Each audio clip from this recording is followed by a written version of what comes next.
काय सांगणार? चांगला प्रतिसाद आहे. उत्तम प्रतिसाद आहे. अजितदादाची राष्ट्रवादी काँग्रेस पार्टीची जनसन्मान यात्रा महाराष्ट्रभर फिरत आहे.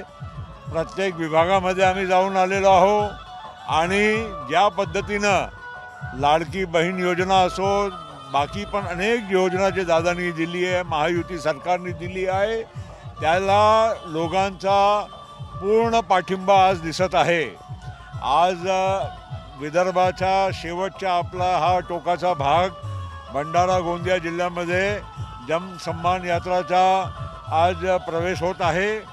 आणि आपण पाहत असाल ज्या पद्धतीनं, ज्या उत्साहाने, ज्या जोमाने सगळे लोक या रॅलीमध्ये सामील झालेले आहे, याच्या म्हणजे आम्हाला खात्री आहे की महाराष्ट्रामध्ये परत महायुतीची सरकार निवडून येणार, हमखास निवडून येणार. आणि अजितदादाचा या पूर्ण प्रक्रियेमध्ये एक महत्त्वाचा हिस्सा राष्ट्रवादीचा राहणार आहे. मुख्यमंत्री पदा फिरतं असावं असं काही बोलणं झालं का सर? आम्ही कुठल्याही पदासाठी नाही, आम्ही फक्त महाराष्ट्राची जनतेच्या सेवेसाठी सत्तेमध्ये गेलेलो आहोत. आणि या महायुती सरकारचा फायदा महाराष्ट्राचा जनसामान्याला मिळाला पाहिजे. आमच्या बहिणीला, शेतकऱ्यांना, युवकांना, प्रत्येक क्षेत्रातल्या लोकांना मिळाला पाहिजे.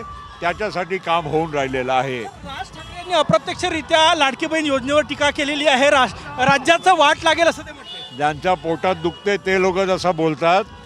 मी तुम्हाला सांगू इच्छिते की आज ज्या पद्धतीनं आता तुम्ही बघा, आमच्या बहिणी, आमच्या सगळ्या मुली ज्या पद्धतीनं आज या पूर्णपणे अजितदादाला उत्साहाने स्वागत करत आहे, ही काही साधारण गोष्ट नाही आहे. आणि म्हणून विरोधकांचे मनोबल खचले आहे आणि त्यामुळे अशी उगीचीच टीका आमच्या योजनेवर करत आहे. हे होते प्रफुल्ल पटेल. एकूणच राष्ट्रवादी काँग्रेसच्या जनसन्मान यात्रेला तुमसरमध्ये चांगला प्रतिसाद मिळतोय. त्यानिमित्तानं या यात्रेमध्ये स्वतः प्रफुल्ल पटेल सुद्धा सहभागी झालेले आहेत. कॅमेरामॅन सचिन सायांसह गजानन माटे, TV9 मराठी, तुमसर, भंडारा.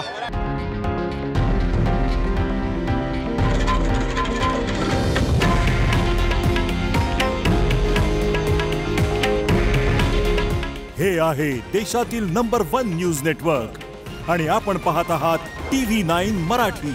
काळजी तुमची, हित महाराष्ट्राचं.